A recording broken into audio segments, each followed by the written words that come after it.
O ano 250 antes da Era Comum foi marcado por diversos acontecimentos em diferentes regiões do mundo. Aqui está um panorama geral.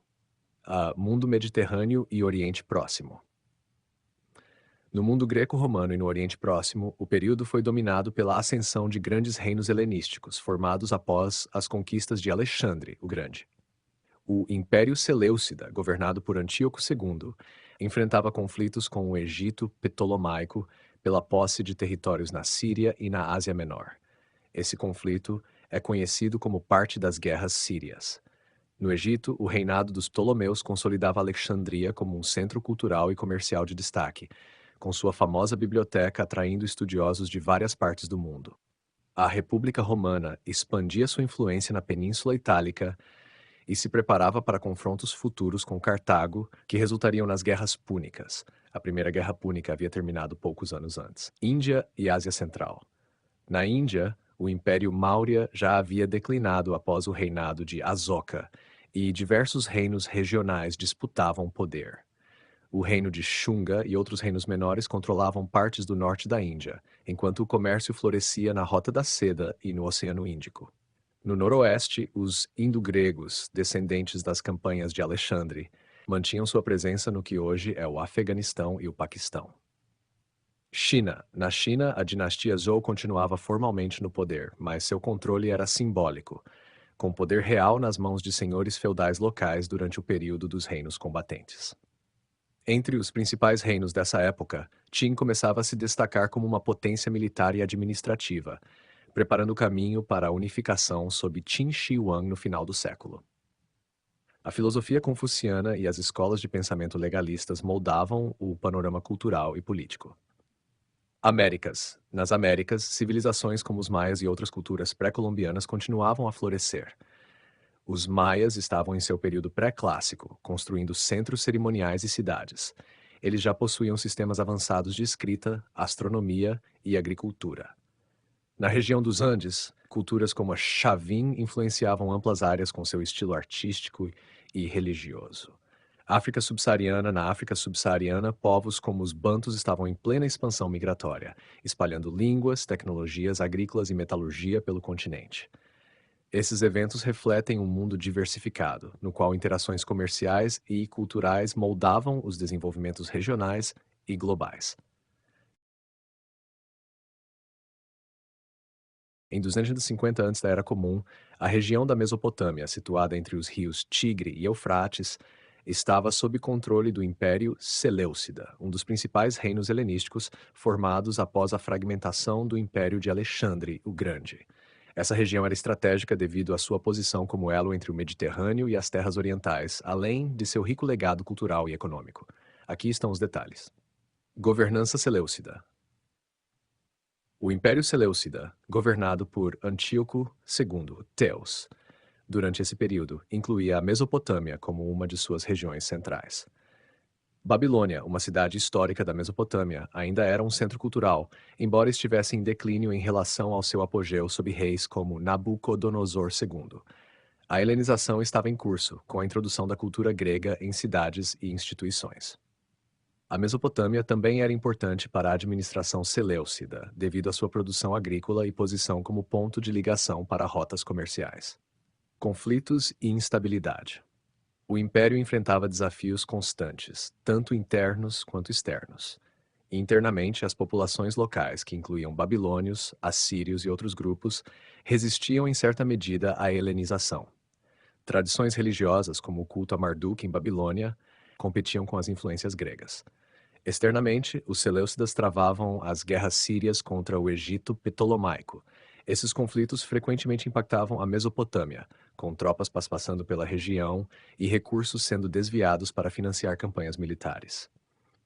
Além disso, o Império enfrentava desafios de governança em suas vastas fronteiras orientais, incluindo confrontos com os partos, um grupo iraniano que começava a se expandir a partir da região da Pártia, atual Irã. Religião e cultura. Embora a helenização estivesse em andamento, os templos da Mesopotâmia permaneciam ativos, especialmente em Babilônia. Sacerdotes locais continuavam praticando astronomia e astrologia, tradições milenares da região. A observação dos astros era fundamental tanto para a religião quanto para a administração. A mistura cultural helenística trouxe novas influências, como o uso do grego para documentos oficiais e a introdução de práticas e valores gregos em cidades importantes. Economia e comércio. A Mesopotâmia, graças ao Tigre e ao Eufrates, era uma área de intensa atividade agrícola. Produtos como cereais, tâmaras e lã eram essenciais para a economia local e regional. A posição geográfica da Mesopotâmia a tornava um centro vital nas rotas comerciais entre o Mediterrâneo, a Índia e a Ásia Central. Mercadorias como especiarias, tecidos e metais preciosos circulavam pela região. Desafios locais.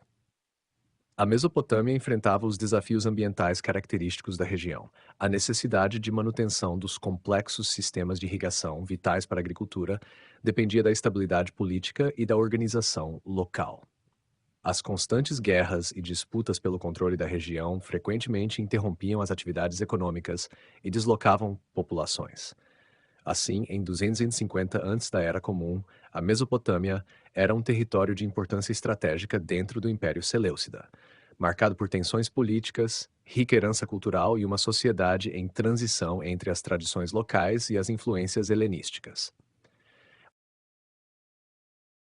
Em 250 antes da Era Comum, o Mediterrâneo era um cenário dinâmico, com potências emergentes e conflitos que moldavam as relações de poder e o futuro da região. A seguir, um panorama detalhado dos principais acontecimentos no Mediterrâneo. República Romana. A República Romana estava em plena expansão, consolidando seu controle sobre a Península Itálica e começando a projetar sua influência para além do território local. A Primeira Guerra Púnica dos 64 dos 241 antes da Era Comum contra Cartago havia terminado recentemente, resultando no controle romano sobre a Sicília, sua primeira província fora da Itália. Roma buscava reorganizar seu sistema administrativo para lidar com as demandas de um território em expansão. A cidade ainda enfrentava desafios internos, como tensões entre patrícios e plebeus. A construção de uma frota naval forte, usada contra Cartago, indicava o início da transformação de Roma em uma potência marítima. Cartago. Cartago, uma poderosa cidade-estado no norte da África, estava em recuperação após sua derrota na Primeira Guerra Púnica. A cidade buscava expandir suas operações comerciais e influência na Península Ibérica, rica em metais preciosos. Essa expansão seria um prelúdio para a Segunda Guerra Púnica, liderada por Aníbal. Apesar da derrota recente, Cartago ainda era uma potência econômica, com uma das maiores frotas do Mediterrâneo e um império comercial que incluía colônias no norte da África e nas Ilhas Baleares. Reinos helenísticos. Após a fragmentação do Império de Alexandre, o Mediterrâneo Oriental estava dominado por três grandes reinos helenísticos. O Império Seleucida, sob Antíoco II, governava vastos territórios da Ásia Ocidental, incluindo partes da Anatólia e da Síria. Eles enfrentavam as guerras sírias contra o Egito Ptolomaico. O Egito Ptolomaico, governado por Ptolomeu II, Ptolomeu Filadelfo, era uma potência econômica e cultural, com Alexandria como o principal centro intelectual e comercial. A Biblioteca de Alexandria florescia, atraindo estudiosos de todo o Mediterrâneo.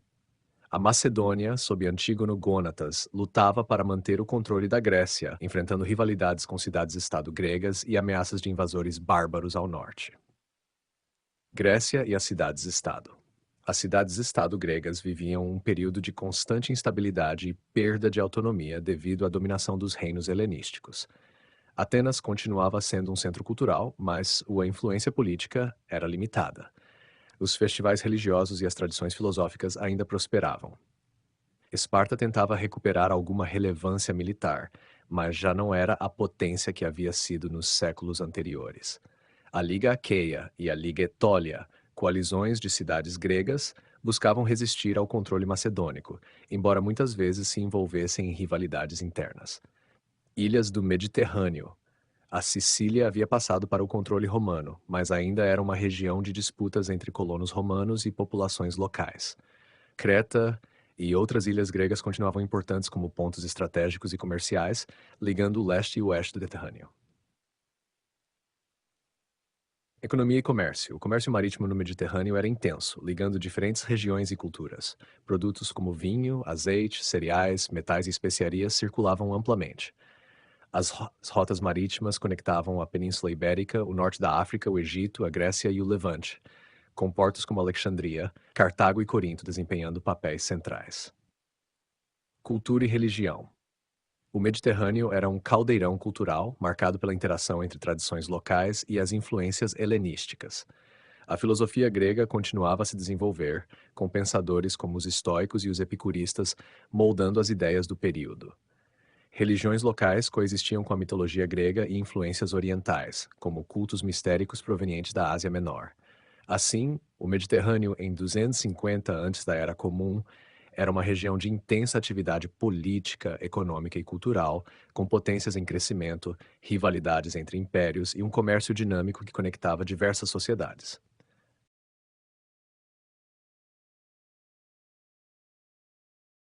Em 250 antes da Era Comum, o leste asiático era dominado por eventos marcantes, especialmente na China, que vivia o período dos reinos combatentes, uma era de intensas rivalidades políticas, inovação cultural e transformação militar.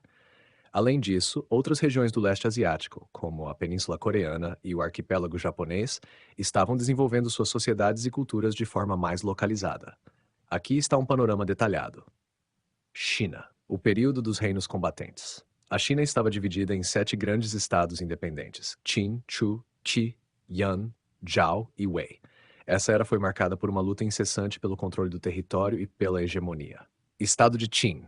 Qin era o mais poderoso dos reinos, localizado no oeste, sob a liderança de governantes como o rei Zhao Xiang e, posteriormente, Yin Zheng, futuro Qin Shi Huang. O Estado estava implementando reformas administrativas e militares para consolidar seu poder. Qin desenvolveu um sistema legalista, focado em disciplina rígida e eficiência administrativa, promovendo a centralização e criando as bases para a unificação da China em 221 antes da Era Comum. Inovações militares. Esse período viu o uso extensivo de armas de ferro, a padronização de equipamentos militares e táticas organizadas, como formações de infantaria e a construção de fortificações defensivas, incluindo trechos iniciais da Grande Muralha. Transformações culturais e intelectuais. O confucionismo, o taoísmo e o legalismo estavam em pleno desenvolvimento, competindo como modelos filosóficos e políticos para governar a sociedade. Textos importantes, como o Tao Te Ching, associado ao taoísmo, já estavam circulando, influenciando tanto o pensamento quanto a prática espiritual. A astronomia, a engenharia e a agricultura avançavam com melhorias na irrigação e na construção de canais que beneficiavam a produção agrícola. Península Coreana. Na Península Coreana, reinos e chefados locais começavam a surgir, marcando o início do que seria conhecido como o período dos Três Reinos, Goguryeo, Baek e Silla, nos séculos seguintes. As comunidades locais estavam organizadas em clãs e a agricultura, especialmente o cultivo de arroz, era a base da economia.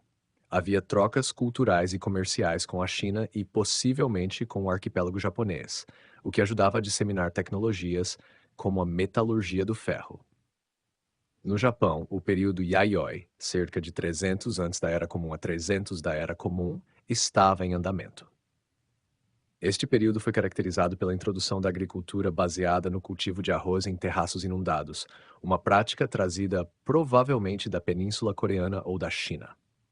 Comunidades organizadas em vilas e lideradas por chefes tribais estavam se consolidando, marcando uma transição da cultura Jomon, mais centrada na caça e coleta.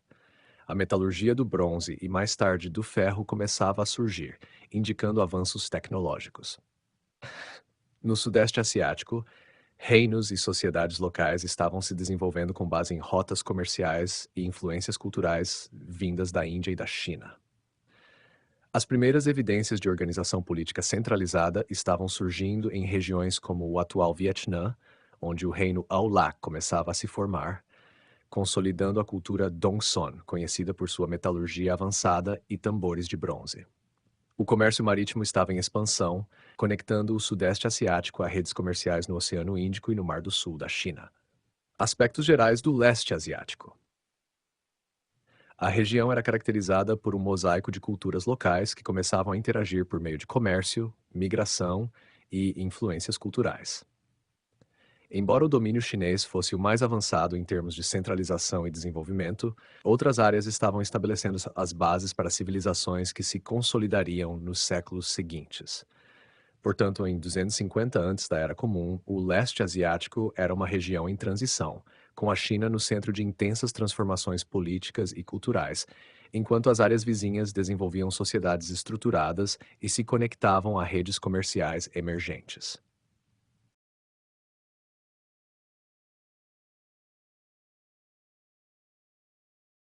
Em 250 antes da Era Comum, a Oceânia ainda estava em um estágio de desenvolvimento cultural e social baseado em sociedades tradicionais e adaptadas às condições ambientais únicas da região. O que sabemos desse período é baseado principalmente em arqueologia e estudos etnográficos, já que as populações da Oceânia não possuíam sistemas de escrita. Polinésia e expansão austronésia. A Polinésia estava em pleno processo de ocupação pelos povos austronésios, que haviam iniciado sua migração milhares de anos antes, partindo do Sudeste Asiático. Os austronésios eram navegadores excepcionais, capazes de explorar vastas extensões de oceano usando canoas duplas e técnicas avançadas de navegação, baseadas na observação das estrelas, correntes marítimas e padrões de vento. As ilhas maiores, como Fiji, Samoa e Tonga, já estavam habitadas e se tornavam centros culturais importantes. Essas ilhas serviam como pontos de partida para a expansão em direção a outras áreas da Polinésia, como o Havaí e a Nova Zelândia, e a colonizadas mais tarde, que seriam colonizadas mais tarde. Micronésia e Melanésia. Na Micronésia e na Melanésia, sociedades organizadas em clãs e tribos estavam bem estabelecidas. Nas Ilhas Salomão, Vanuatu e outras partes da Melanésia, havia uma mistura de culturas locais que se desenvolviam em relativo isolamento. Essas sociedades praticavam agricultura de subsistência, como o cultivo de inhame e taro, e pescavam para complementar sua dieta. Em partes da Micronésia, como Yap e Palau, surgiam tradições específicas, como o uso de pedras de Hai, enormes discos de pedra usados como moeda em Yap. Nova Guiné e Austrália. Na Nova Guiné, a agricultura já era praticada há milhares de anos, com técnicas avançadas de cultivo de tubérculos, como taro e inhame. As comunidades eram organizadas em clãs e baseadas em sistemas de troca, que incluíam objetos como conchas e penas de aves. Em algumas áreas havia sociedades hierárquicas com chefes locais, enquanto em outras predominavam estruturas mais igualitárias. Na Austrália, os povos aborígenes viviam como caçadores-coletores em harmonia com o ambiente, mantendo uma relação espiritual profunda com a terra. O período marca uma continuidade de práticas tradicionais, incluindo o uso do fogo para manejo ambiental, conhecido como Fire Stick Farming. A tradição oral e os sistemas de arte rupestre continuavam a ser fundamentais para a preservação de conhecimentos culturais, mitológicos e ecológicos. Tecnologia e cultura. As sociedades oceânicas estavam em um estágio avançado no uso de recursos disponíveis localmente, como madeira, pedra, conchas e fibras vegetais, para criar ferramentas, armas e canoas. A cultura espiritual era rica, com mitologias e rituais profundamente enraizados no ambiente natural. Os deuses, espíritos ancestrais e forças da natureza desempenhavam papéis centrais nas cosmologias locais. Interações regionais. Embora as comunidades da Oceânia fossem em grande parte autossuficientes, havia trocas limitadas entre ilhas próximas. Essas trocas incluíam itens como conchas, alimentos e objetos cerimoniais, fortalecendo laços culturais e sociais. Assim, em 250 antes da Era Comum, a Oceânia era habitada por sociedades bem adaptadas ao ambiente insular, com culturas distintas e sofisticadas em termos de navegação, agricultura e espiritualidade. A expansão e conexão entre essas culturas estavam em andamento, estabelecendo as bases para civilizações oceânicas que prosperariam por séculos.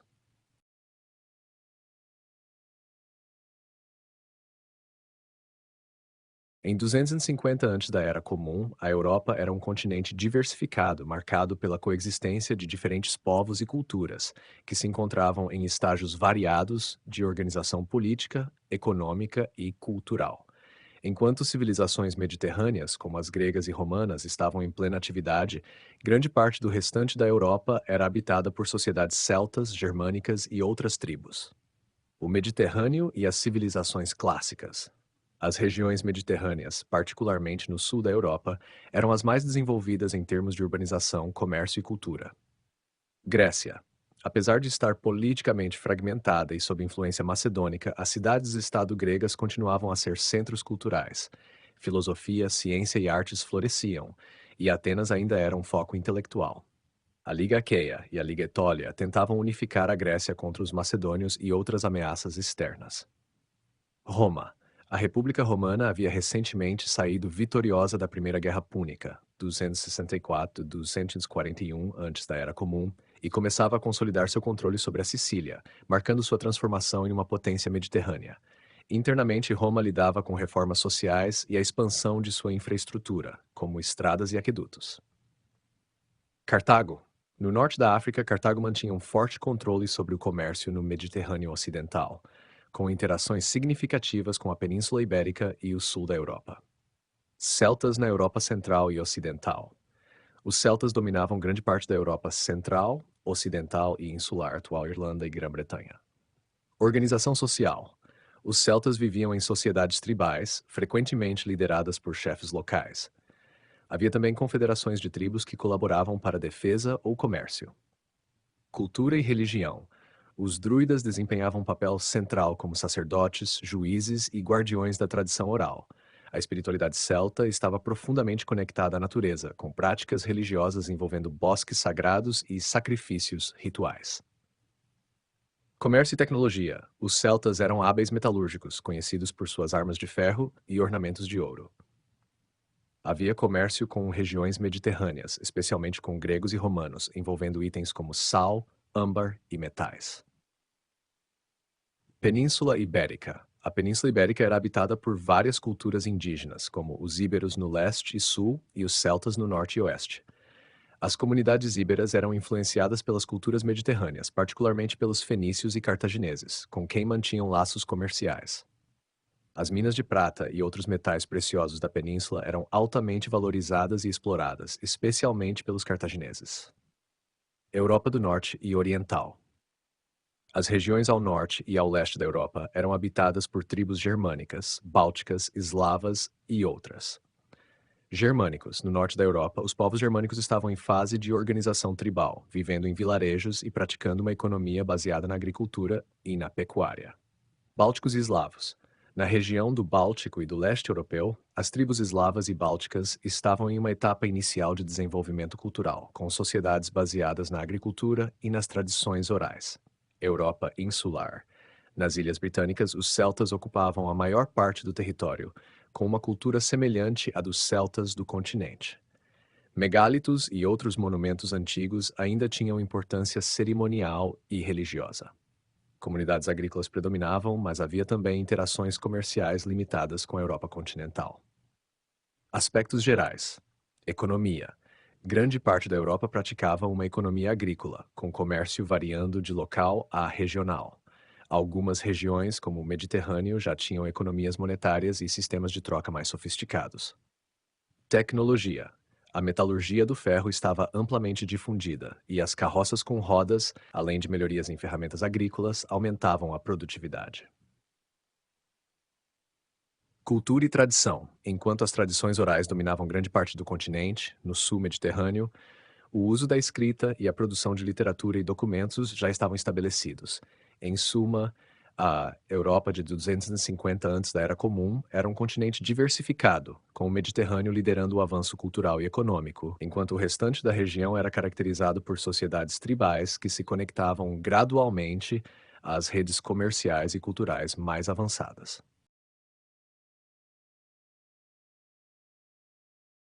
Em 250 antes da Era Comum, as Américas estavam repletas de sociedades complexas, embora em diferentes estágios de desenvolvimento. Sem sistemas de escrita em grande parte do continente, exceto entre algumas culturas mesoamericanas, as informações disponíveis vêm principalmente de estudos arqueológicos. Esse período foi marcado pelo florescimento de civilizações na Mesoamérica e nos Andes, enquanto outras regiões abrigavam comunidades agrícolas e caçadoras-coletoras. Mesoamérica. Na Mesoamérica, diversas culturas estavam em pleno desenvolvimento, marcando um período de avanço social, político e arquitetônico. A cultura maia. Os maias estavam em sua fase pré-clássica tardia, cerca de 400 antes da Era Comum a dos 50 da Era Comum, consolidando suas primeiras cidades e instituições. Centros como Nakbe e Almirador, na atual Guatemala, apresentavam grandes estruturas arquitetônicas, incluindo pirâmides e praças. A agricultura intensiva, baseada no cultivo de milho, feijão, abóbora e pimenta, sustentava populações em crescimento. Havia também avanços em matemática, astronomia e calendários, com registros nos primeiros sistemas de escrita maia. Cultura zapoteca. No Vale de Oaxaca, os zapotecas prosperavam em Monte Alban, uma das primeiras cidades planejadas da Mesoamérica. Monte Alban era um centro político e religioso, com templos, praças cerimoniais e um sistema de escrita inicial que pode ter influenciado outros povos mesoamericanos. Outras culturas mesoamericanas. Na costa do Golfo, a cultura olmeca já havia declinado, mas suas influências ainda eram visíveis em práticas artísticas e religiosas. Cidades emergentes na região central do México, como Teotihuacan, estavam nos estágios iniciais de desenvolvimento. Andes e América do Sul. Nos Andes, várias culturas floresciam em torno da agricultura intensiva e da domesticação de lhamas e alpacas. Cultura Chavin. A cultura Chavin, centrada no sítio de Chavin de Huántar, nos atuais Andes peruanos, ainda exercia influência. Esse centro religioso reunia peregrinos de várias partes dos Andes, conectando diferentes povos. O estilo artístico Chavin, com representações de felinos, serpentes e águias, era difundido e influenciava outras culturas andinas. Culturas regionais. A costa do Peru abrigava culturas como a dos Moche, que estavam se desenvolvendo, embora seu apogeu ocorresse séculos depois. Sistemas de irrigação avançados sustentavam a agricultura, especialmente em regiões áridas. Culturas como milho, batata e quinoa eram amplamente cultivadas. América do Norte. Na América do Norte, sociedades variadas coexistiam, desde grupos caçadores-coletores a comunidades agrícolas mais estruturadas. Cultura do Sudeste. Na região que hoje é o sudoeste dos Estados Unidos, os ancestrais dos povos Anasazi estavam começando a construir habitações permanentes e desenvolver práticas agrícolas, principalmente no cultivo de milho. A cerâmica começava a ser utilizada, indicando avanços culturais e econômicos. Cultura Adena. Na região do Vale do Rio Ohio, a cultura Adena, cerca de 1000 a 200 antes da Era Comum, estava em declínio, dando lugar à cultura Hopewell. Os Adena eram conhecidos por seus montículos funerários elaborados e práticas religiosas associadas. Outras regiões das Américas. América Central e Caribe. Populações indígenas viviam em vilas agrícolas, cultivando mandioca, milho e outras plantas tropicais. América do Sul tropical. Povos amazônicos desenvolviam técnicas agrícolas adaptadas à floresta, como o uso de terra preta, e mantinham sistemas complexos de trocas e redes sociais. Áreas subárticas e árticas. Populações Inuit e outras viviam da caça e pesca, adaptadas ao clima frio extremo.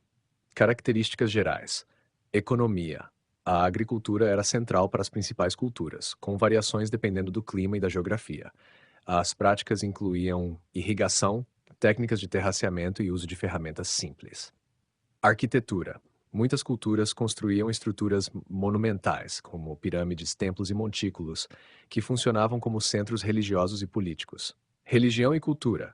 Os sistemas de crenças eram complexos, geralmente ligados ao ciclo agrícola e ao culto de divindades associadas à natureza. Interações. Redes comerciais conectavam comunidades, permitindo a troca de bens como obsidiana, conchas e alimentos. Portanto, em 250 antes da Era Comum, as Américas eram um continente vibrante, com civilizações avançadas na Mesoamérica e nos Andes, enquanto outras regiões desenvolviam formas de vida adaptadas a seus ambientes. O período estabeleceu as bases para os grandes impérios que surgiriam posteriormente, como os Maias, Astecas e Incas.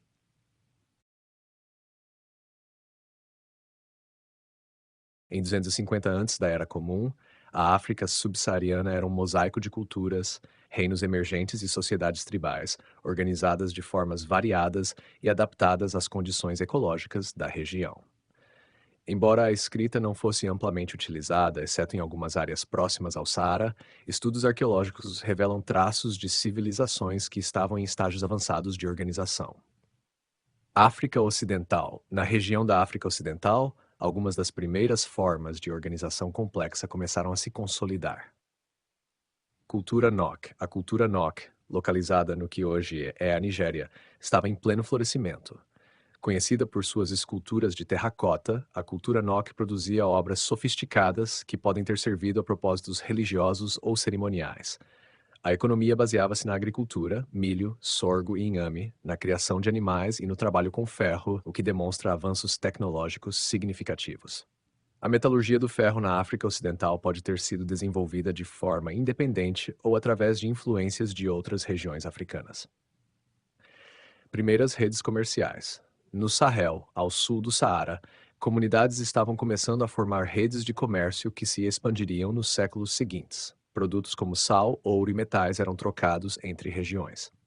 África Central. Na África Central, as populações eram em grande parte organizadas em comunidades agrícolas e de caçadores-coletores. Os povos Bantu continuavam sua expansão migratória, que já havia começado cerca de 1000 anos antes. Essa migração levou à disseminação de línguas bantas, técnicas agrícolas e o conhecimento da metalurgia.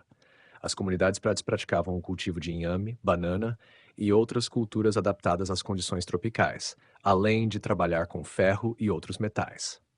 África Oriental. A África Oriental era um centro de comércio e interação cultural, influenciada tanto por populações africanas quanto pelas relações com o Mar Vermelho e o Oceano Índico, Vale do Rift e as culturas agrícolas. As comunidades agrícolas ao longo do Vale do Rift praticavam o cultivo de cereais como sorgo e milho, além de criar gado. Em algumas áreas, como na atual Etiópia, surgiam tradições culturais e religiosas que mais tarde seriam associadas às civilizações axumitas. Contato com a Arábia e o Mar Vermelho. No chifre da África havia interações comerciais com a Península Arábica, facilitadas pela proximidade do Mar Vermelho. Isso incluía trocas de mercadorias como mirra, incenso e gado. Essa região começava a mostrar sinais das influências que moldariam o reino de Axum nos séculos seguintes. África Austral. Na África Austral, as populações ainda viviam predominantemente como caçadores-coletores e pastores. Povos Khoisan. Os povos Khoisan continuavam suas práticas tradicionais de caça e coleta, adaptados aos ecossistemas áridos e semiáridos da região. Ferramentas de pedra e arte rupestre evidenciam um rico patrimônio cultural e espiritual. Primeiros pastores. Em algumas partes da África Austral, especialmente no interior, comunidades pastorais já criavam gado, ovelhas e cabras, introduzidos por meio da expansão Bantu e de contatos com o norte. Características gerais da África subsaariana em 250 AEC. Economia e sustentabilidade. A agricultura era a base da maioria das comunidades sedentárias, com técnicas adaptadas a diferentes ecossistemas. Em outras áreas, práticas nômades ou de subsistência prevaleciam. Tecnologia. A metalurgia do ferro era amplamente difundida, especialmente na África Ocidental e Central, e desempenhava um papel essencial no desenvolvimento de ferramentas e armas. Cultura e religião. Sistemas de crenças baseados na conexão com a natureza e no culto aos ancestrais eram comuns. A tradição oral preservava histórias, mitos e conhecimentos práticos. Expansão Bantu. A migração Bantu continuava a moldar a paisagem linguística e cultural do continente, conectando diferentes regiões por meio de práticas agrícolas e tecnológicas. Embora a África subsaariana não tenha produzido grandes impérios ou reinos centralizados nesse período, ela foi um terreno fértil para inovações culturais, tecnológicas e sociais que influenciariam os desenvolvimentos futuros. A fundação de redes comerciais, a difusão da metalurgia e o avanço da agricultura criaram as bases para as civilizações mais complexas que surgiriam nos séculos seguintes. Em 250 antes da Era Comum, a região dos países nórdicos, Escandinávia, e o território que hoje corresponde à Rússia, eram habitados por povos tribais que viviam em sociedades baseadas na agricultura, pesca, caça e comércio. Essas regiões estavam fora das influências das grandes civilizações do Mediterrâneo e do Oriente Próximo, mas já apresentavam dinâmicas culturais, econômicas e sociais significativas. Países nórdicos. Na Escandinávia, as populações viviam em pequenos assentamentos organizados em torno de famílias ou clãs. Essa era uma época marcada pela cultura da Idade do Ferro nórdica, que começou por volta de 500 antes da Era Comum. Sociedade e economia. A economia era principalmente baseada na agricultura de subsistência, cevada, trigo e centeio, e na criação de gado, porcos e ovelhas. A pesca e a caça eram fontes complementares de sustento, aproveitando os recursos marinhos e florestais abundantes. O artesanato, especialmente em ferro, madeira e osso, estava em desenvolvimento, com evidências de ferramentas e armas de alta qualidade. Religião e cultura. As práticas religiosas eram politeístas e centradas em divindades associadas à natureza, ao ciclo das estações e à fertilidade. Os rituais geralmente incluíam sacrifícios de animais e oferendas em locais sagrados, como bosques, lagos e pântanos. O enterro em montes funerários era uma prática comum, indicando um respeito significativo pelos mortos. Comércio e contatos. Havia comércio local e limitado contato com o sul da Europa e com as culturas celtas, principalmente através de redes marítimas. Âmbar, um recurso natural abundante na região, era um dos principais produtos de exportação, frequentemente negociado com culturas mais ao sul. Região da atual Rússia. O território da atual Rússia era habitado por diversos povos e culturas, com destaque para as estepes ao sul, onde os povos nômades exerciam grande influência, e as florestas ao norte, ocupadas por comunidades agrícolas e caçadoras. As estepes, povos Sita e Sármata. Nas estepes do sul da Rússia, os citas eram uma cultura dominante. Eles eram um povo nômade iraniano conhecido por sua maestria em cavalaria e arqueria. A sociedade cita era hierárquica, com uma elite guerreira que acumulava riquezas por meio de saques e comércio. Suas práticas funerárias, incluindo túmulos ricos em ouros, kurgans, refletem um alto grau de sofisticação cultural. Sármatas. Ao lado dos citas, os sármatas, também de origem iraniana, estavam começando a expandir sua influência, competindo com os citas pelo controle das rotas comerciais nas estepes. Regiões florestais. Povos fino-úgricos e eslavos primitivos. Fino-úgricos. Nas áreas florestais do norte, povos como os fino-úgricos, ancestrais dos finlandeses e estonianos, viviam em sociedades pequenas e descentralizadas. Sua subsistência era baseada na caça, pesca e agricultura rudimentar. Eles tinham uma conexão espiritual com a natureza, expressa em rituais animistas. Eslavos primitivos. A população eslava estava em fase de dispersão, principalmente em áreas do oeste e do centro da Rússia. Essas comunidades agrícolas começavam a se consolidar, com estruturas sociais simples e fortes laços comunitários. Comércio e conexões. As rotas comerciais que cruzavam as estepes conectavam a região à Ásia Central, ao Mar Negro e ao Mediterrâneo, transportando produtos como peles, mel, armas e escravos. O âmbar do Báltico, encontrado na Rússia Ocidental, era um item valioso para o comércio internacional. Aspectos gerais. Tecnologia. O uso do ferro estava bem estabelecido, com ferramentas e armas mais eficientes, impulsionando a agricultura e os conflitos armados. Religião. A espiritualidade era marcada por cultos naturais e animistas, frequentemente relacionados aos recursos locais e ao ciclo das estações. Interações culturais. A região era um ponto de convergência entre culturas sedentárias ao norte e tribos nômades das estepes ao sul, criando uma mistura de tradições e tecnologias. Em resumo, tanto os países nórdicos quanto a atual Rússia, em 250 antes da Era Comum, eram regiões de grande diversidade cultural e adaptabilidade ambiental. Enquanto no norte predominavam comunidades agrícolas e pastoris organizadas localmente, no sul, as sociedades nômades das estepes estavam mais integradas às redes de comércio internacional.